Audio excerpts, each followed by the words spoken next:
What's up, Geeked Week? It's Juju, aka Straw Hat Goofy, your movie guy on TikTok. And if you follow me, you probably know it's no surprise that it's one of my dreams to be sitting down with the directors of the new Netflix blockbuster, The Gray Man. Joe, Anthony Russo, how are you guys doing? This, again, it's a dream of mine, but I want to know how you're doing right now. Great. This is also a dream of ours. Yeah, it's great to see you again. To me, great to see you. See, they remember, guys. Talk about that. We met like 3 years ago, and they heard me screaming at an Avengers Endgame screener, and I guess I've made an impression. You were wearing a Miles Morales hoodie, if I remember correctly. They giving me street cred, so make sure That's y'all know about that. But no, thank you for coming to the spot, man. Netflix Geek, we're here. But let's talk about some of what you've done leading into The Gray Man. So you've made some of the biggest films ever. We're talking Infinity War, Winter Soldier, Civil War, You, Me, and Dupree, the paintball episodes in Community. Yeah. You guys are just crushing it on everything that you're doing. What was it like doing this next challenge? What led you to doing something like The Gray Man? We love action films. I mean, we were geeks growing up, cinephiles. We loved everything pop culture. We loved movies. We loved television. We loved playing video games. And we had voracious appetites, and we'd watch stuff and play stuff constantly. And then we would dissect stuff and talk about it. And we had things that we loved in common, and things that one of us would love and the other didn't, that we'd argue about. And so action films were always a constant with the two of us. I think what we love about it is the sort of the high level choreography that goes into it, the high degree of difficulty that's involved in making an action movie. There's a lot of nonverbal storytelling moments in an action film. I think one of our favorite things in filmmaking is just being able to shift gears on the audience. You want to give people a ride where they can't expect what's going to happen next. We also love the thematics that go with this sort of characters that are in death-defying situations and how they stare down death and how that defines who they are as people and as a character. And so those were always some of our favorite films, is seeing these, really intense characters, the characters who are the best at what, in their particular craft at what they did, or had a certain level of skills that, allowed them to survive, but just barely. And that's really what The Gray Man's about. Fans of the thrills. I love We that. love that. Can you tell me a little bit about The Gray Man and what the story entails? Well, The Gray Man is about an agent in the CIA, and he is in a special program called the Sierra program that takes prisoners of a certain profile and basically offers them a way out of prison. And wipes their identity, turns them into a ghost, and trains them to be the best assassins in the world. That's a scary prospect when you really think about that, right? People who don't have anything to lose, Yeah. You take everything away from them and say, here. And that's what he's trained. The reason he's called the Gray Man is, it's his job to disappear his identity, but also to disappear in circumstances where he's been sent in to kill someone. He has to move in and out without being noticed. So in the world of secrets and spies, he is the most secret. Because nobody literally knows who he is, I feel like, with 007, people kind of have an inkling of who he is. But here, they're free to pretty much live in the shadows in the gray. Right? And they push their identity down. So it's an interesting character because the journey in the film is about identity. It's about him discovering who he is and what it is that he wants, because he spent a large portion of his life in jail, and then the second portion of his life working for the CIA against his will. So he really has never had a moment in his life to define who he is as a person, and that's what the film is about. It's very interesting. Well, keep it on the topic of just The Gray Man and just this theme of reuniting, right? We've reunited on this set now. That's right. Right? But The Gray Man sees you reuniting with screenwriters that you've worked with on numerous occasions, Christopher Marcus and Stephen McFeely, right? What was it like collaborating with them again and going from superhero blockbusters to now this action-packed spy thriller?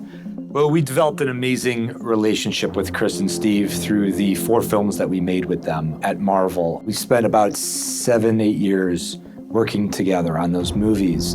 And as we were all sort of moving on past Endgame, we were forming a company called Agbo, Joe and I. Fans of the TikTok. Yeah. We dabble. And then we asked them to be our partners in it. So we now have a company together where the 4 of us basically can work together and create original material, develop things that we're passionate about. So we have a very thick relationship with them, and our work with them on The Gray Man, I think, was just an extension of a great range of work and experiences that we have together. That's really cool. It's all about putting that team together, right? That's If right. if the team Collaboration feels is right. everything. I mean, especially when we're working at this scale, this level of ambition on projects that are this complicated. You know, Anthony and I like to work a lot. Collaboration is the essential nature of who we are as a directing team, has been for 25 years. And that extends out into other key collaborators in our lives, like Marcus and McFeely. Okay, well, speaking of like key collaborators and putting that team together, you're working with Chris Evans again That's for this right. movie. Yep. You're reuniting with him again, another reunion. Yeah, we love us some there. Chris Evans. Well, we all do. When you were done with like the whole Avengers era, working with Chris Evans there, was there previous conversations during or maybe a little bit after of doing something non-Avengers or Marvel related? Or were you in the middle of crafting this film and saying, he will be great for this, we trust him? For sure. Yeah. I think Yeah. everyone who works on Marvel is very grateful that they worked at Marvel because it affords you incredible opportunity from the branding exposure and, you know, the international visibility you have. There's a bankability to it. You know, Chris can get things made because he's Chris Evans. And Marvel is a huge part of that. But it's also nice after you've done 10 years doing one kind of thing to go do a bunch of different other things, you know? Yeah. And, you know, what's fun about The Gray Man is this is brand new IP, it's new storytelling. It's, you know, based on a book, but, you know, it hasn't been in, you know, film or TV before. And Chris is, you know, at a point in his career where he wants to take risks. I mean, of all the amazing actors we worked with in the MCU, our longest collaboration was with Chris Evans. We started with him. And finished and we finished with him, exactly. So we spent a lot of time talking with all those actors about other ideas. You had plenty of downtime in the filmmaking process to sort of explore one another and sort of feel out what's interesting to them. And certainly to be able to offer a role like this to Chris was a thrill for us because it's so far away from what he did as Captain America. Absolutely. And Chris is an amazing actor. He became very well known and iconic for his performance as Captain America, but he can do remarkable things as an actor in very different styles, very different tones, and you'll see that in this movie for sure. The range on that man is like insane and underrated, crazy. I will add too, because Without question, I think he's a very technically gifted actor, and being technically sound allows you to take chances and gives you great range because you have the technique to prepare properly for that role. Yeah. And he's very good at that. He's very disciplined and he's very hardworking. He's also got great instincts. He understands the camera, he understands how people are going to read what it is that he's doing. So he's self-aware, he almost has like a third eye that can see him performing, you know, so he's really gifted that way. And I think that affords him the opportunity to take these kinds of risks. That's awesome because Chris, you know, I find and I will cite forever to this day that one of his greatest performances is him as Lucas Lee in Scott Pilgrim vs. the World. Yeah, that's you know? right. Yeah. A villain turn, which again, you guys kind of took his image as Captain America, very morally upright, very kind of like stern, and then you flipped him to being a villain here. It's so rare to find an actor of his caliber who is willing to play a villain and wants to play a villain on screen. It reminds us of Fonda in Once Upon a Time in the West, where he took this sort of all-American reputation and put it at risk by playing basically a child killer. Evans doing the same thing here. He's playing like a ferocious psychopath. Yeah. Highly entertaining, very sarcastic, but you know, does a lot of terrible things in the movie. And you know, that's risky. Yeah, very far from Captain America here, very far. So going from Chris, you landed on Ryan Gosling. Tell me a little bit more about what went into that choice of saying Ryan's our guy for that. The connection between the character and Ryan, Joe and I felt very early on, before we ever approached Ryan about it. Ryan is a master of minimalism and subtlety. He knows how to convey a very complex inner life by doing very little as an actor. It's remarkable, but he can be extremely charismatic at the same time while he's doing that. And that's really what this character needed. This character is a very hidden, cloaked, careful character that doesn't waste any energy, doesn't move if he doesn't have to, because everything's being conserved in case he needs it and when he needs it. Yeah. Ryan's approach to performance is somewhat similar to the Gray Man's approach to living, the actual character's approach to living, in a wild way. But of course, the character's journey in the movie, the Gray Man, starts from that place of being very hidden. And through the movie, through his relationships in the movie, he's forced to come out. He's forced to commit at an emotional level to the people around him and the people that he cares about. And so, of course, Ryan, again, with that, his ability to create a very complex and compelling inner life, that just kind of blossoms as the movie goes on. And he's the dream actor. He also has a very witty and quirky sense of humor. Yeah. And the movie has a very quirky tone at points. So, he checks every box for this character. I mean, Ryan's just spectacular. Yeah, I love how you talked about his ability to kind of mask a lot and do a lot with very, very little. It definitely takes me back to his performance in Drive, right? How he doesn't really have a lot of dialogue there. It's literally just like an internal type of story. Master of minimalism. And he crushes it here with that same sentiment as well. It's amazing. Well, guys, we can't talk about bringing like this badass story to life without hearing from those two leads that we just talked about, Ryan Gosling and Chris Evans. So we caught up with them on set to hear in their own words about bringing this movie to life. Let's take a look right now. The Russo brothers reached out to me about being in this film, and it was really exciting because, I've always loved action movies. To get to be a part of something like that was really exciting, and to be able to do it with the Russos was even better. Being able to work with them again was a real treat. With those two, they could ask me to do anything and I'd do it. I'm excited for an action movie, a true action movie, to have so many good characters and so many good performances. All the fight sequences were challenging. They were all very different from one another. We tried to find a way with the action in every situation we were in to really, be in the space that we were going to be shooting, and then find a way to really use that environment. The Russos, they know every detail of action, why the score worked or why the lighting worked or just the speeding up of frames and everything. They're incredibly attentive to the detail, specifically with action. Man, so how does it feel having those two guys speak so highly of you the entire time? We pay them well. They're happy. Them really well. They're happy with their deal. No, they're amazing people. And here's the thing about both of them. They are actors, but they are also filmmakers.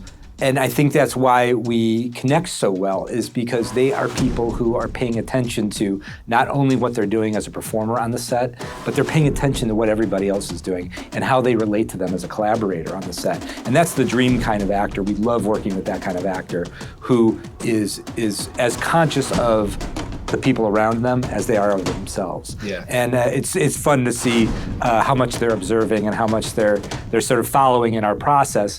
But I can tell you, Joe and I feel that on set working with them. Yeah. A lot of similarities in the way that we work. Anth and I, because we're a duo, we have to talk out everything. So when we get to set, our process is really disciplined, very prescribed, focused. We are available to improv, but that's because we're so prepared. So we're okay throwing out part of the plan because we know we can always fall back on it if we need to. And both those actors are very similar to us, where they're thorough, they're prepared, they're very sound technical training, and we all like to work the same way. So we all had a great experience together. That's really cool. And again, I think that goes back to what you were saying, like that team of collaboration and just everyone having that spirit of wanting to create something cool, something awesome, something good. And it's really great to hear that those two have that same kind of like mindset that you two have, which is like pretty awesome. I want to get a little bit further into specific things that you've collaborated on. So you've described this film as 9 set pieces, which is insane It's because nuts. I feel like other movies It have almost like killed us. Yeah.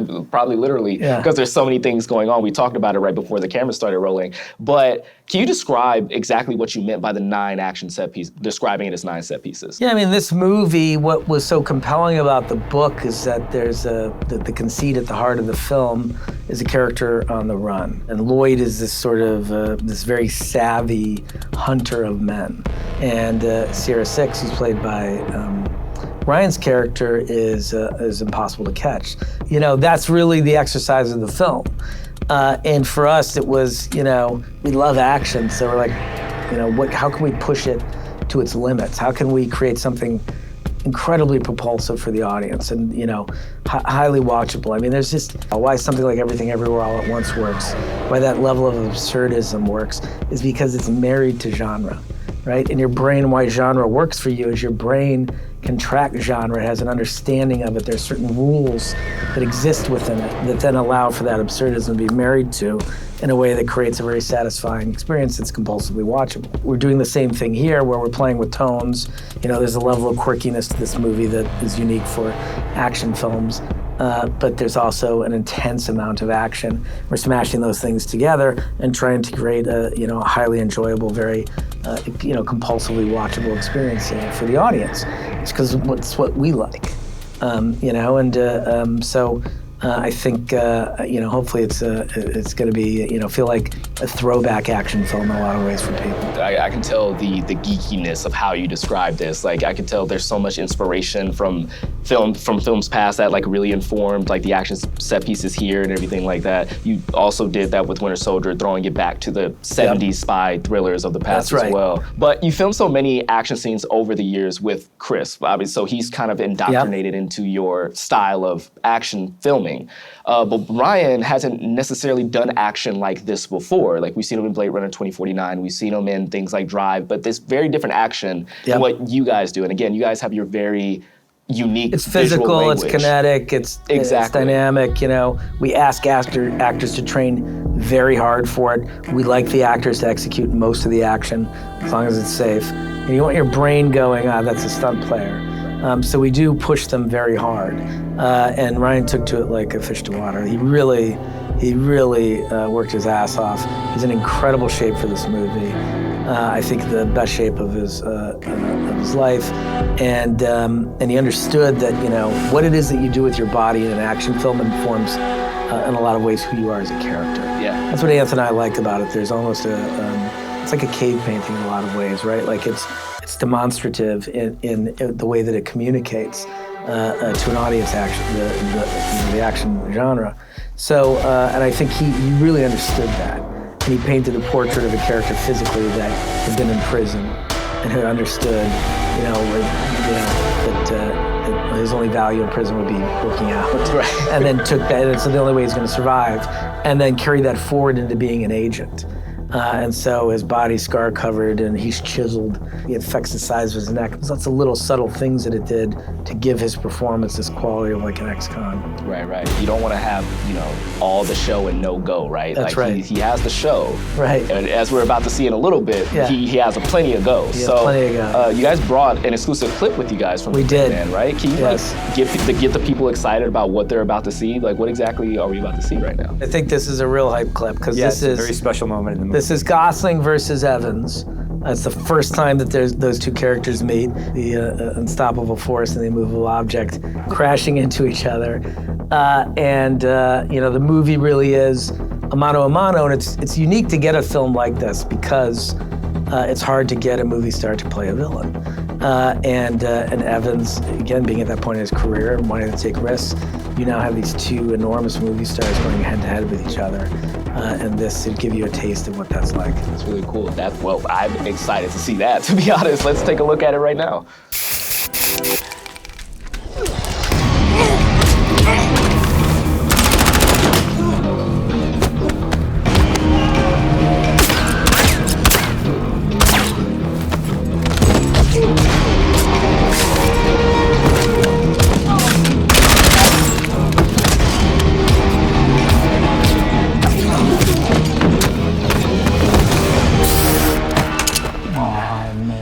Hey, Sunshine. You must be Lloyd. What gave it away? The white pants, the trash stash. It leans Lloyd. Where's the drive? Got it here somewhere. It's just hard to see. Is that it?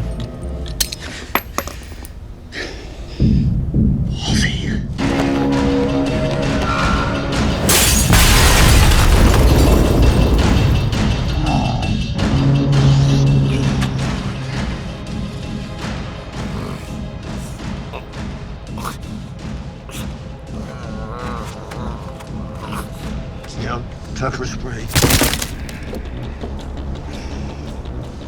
Nice try, Pumpkin. What's that shoe at you? Why? You want my foot in your ass? Ah, shit! Mother.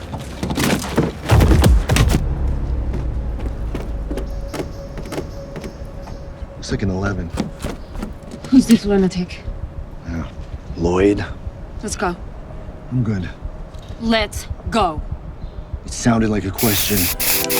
You know, I was over here thinking to myself, like, at some point, if you're a henchman, you just got to drop the gun and say, he's got 3 of my guys. Let me just go. Yeah. I'm glad you brought that up. I was gonna say, as you can see, it's not a very violent movie. Yeah, it's like No. The action is absolutely awesome, though. Like, seeing Ryan Gosling, like, again, he did the work. He's mowing down these dudes left and right. But what's also very striking is that, and I think you guys have already kind of perfected this art, is that not only is it badass, it's really, really funny. And that's very hard to kind of like balance with, you know, having a badass moment and then throwing in a joke to maybe compromise that. But you don't compromise it. It's really just a tete-a-tete between Ryan Gosling and Chris Evans. Can you talk about balancing that? I think Joe and I like to play with tone in very sort of odd mixtures. And the reason we do that is because, you know, the audience doesn't know where you're gonna go next. You know, part of that scene we just watched is really brutal and kind of shocking. Absolutely. And then all of a sudden it twists and can become very witty and sort of strange on a character level. Yeah. And then sort of the dexterity, the ability to be able to pivot between those kinds of ideas as filmmakers and as performers is difficult. And it's something we like to play with because it's just exciting to watch. Yeah. The thing is like the two of them are, like you said, assassins at the top of their game, like masters in their craft. And so there's almost an edge of competitiveness in the fight, right? They're super confident in what they're doing, so it's almost like that trash talk of like, I'm gonna get you, and you're gonna know that I'm gonna get you, and I'm gonna enjoy it. And that's like the cool thing about seeing that humor come through, and that's what you can kind of see how that informs the action scenes. Now that we've gotten fans hyped for The Gray Man, they still have about a month and a half to wait until the movie actually comes out. Do you guys have any last words to help tide them over until the movie is released? I'll say this. We've talked a lot about Ryan Gosling and Chris Evans, but you know, also have to remember there's Ana de Armas, Billy Bob Thornton, Alfre Woodard, Regé Jean Page, Danush. You know, it's Jessica Henwick. The cast is dynamite in this movie, and there's a lot of places to go other than those two guys up front. That's awesome. I'm really excited for Ana de Armas and Danush. Like, between the two of those, like seeing him, like this is his introduction into Hollywood, right? That's right. This is his very first Hollywood film. He's fantastic. He's a huge star over in India as well. So I'm really excited to see him getting that. But Joe, Anthony, thank you so much for taking the time to sit here and talk to me about just movies and this film in general. Like, so excited for The Gray Man. So excited for everybody to see it. Can't wait to find out what our next epic reunion will be. Awesome, man. Looking forward to it.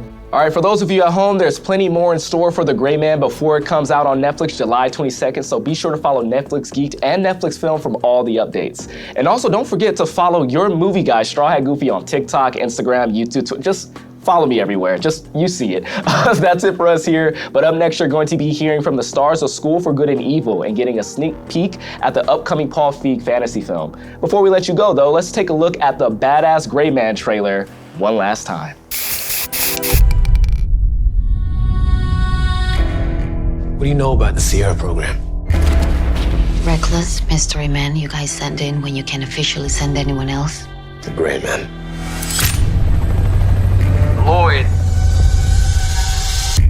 I got an urgent locate and destroy. That could be fun. The man's got some street cred.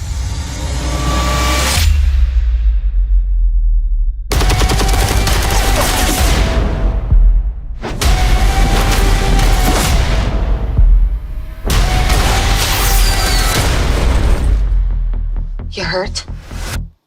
I mean, my ego's a little bruised. And have something they really want. What's your gut? It's gonna be my funeral you're going to next. You want to make an omelet? You got to kill some people. You must be Lloyd. What gave it away? The trash stash. It leans Lloyd. Easy.